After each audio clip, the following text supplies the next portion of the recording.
Found this book, opened it at random. There we go.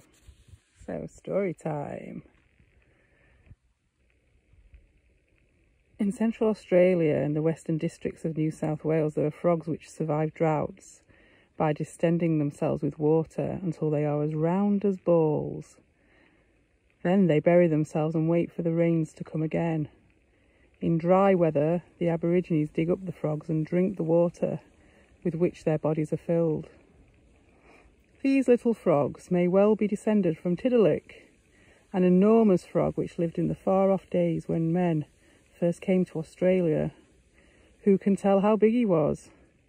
Did he tower over the hills? And did the earth shake when he moved his feet? There came a day when Tidilik was thirsty. He drank the water of the nearest river until it was quite dry, and nothing was left but black mud at the bottom of a long trench. He roamed further afield in search of water, for his thirst was not yet quenched.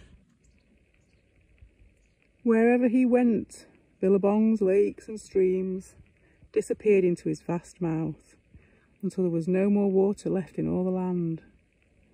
Animals and men gathered together in great distress. Every drop of water was contained in Tidilik's swollen stomach. By this time he had drunk so much that he was unable to move. There was still no sign of rain. The only way that water could possibly be obtained was to get it back from Tidilik. Spears and boomerangs were useless, because the monster frog would not feel them, however hard they were hurled at him. "We must make him laugh," said Goa Gaga, the kookaburra. "If only we can do that, then he will have to hold his hands against his sides and the water will pour out of his mouth."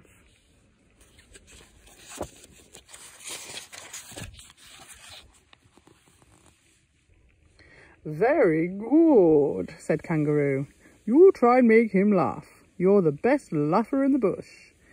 Gaga perched on a branch close to Tidilik's head, and his chattering laugh rang out again and again.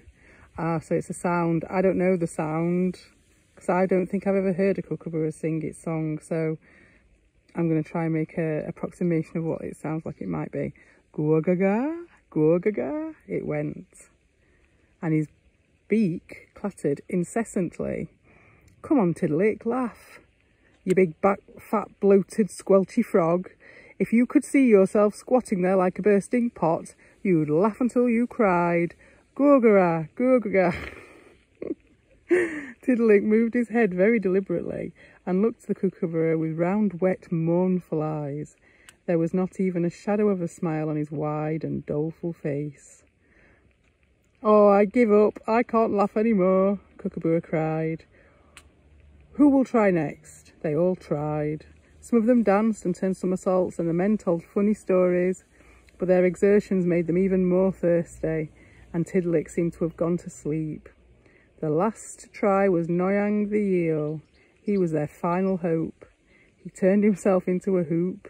He wriggled and rolled over and over on the sand, and even stood upright on his tail, spinning round like Whirrilbaroo the whirlwind. A tiny smile began to creep slowly over Tidilik's face, and a river of water splashed out of the corner of his mouth. Men and animals rushed forward and drank before it disappeared into the dry sand.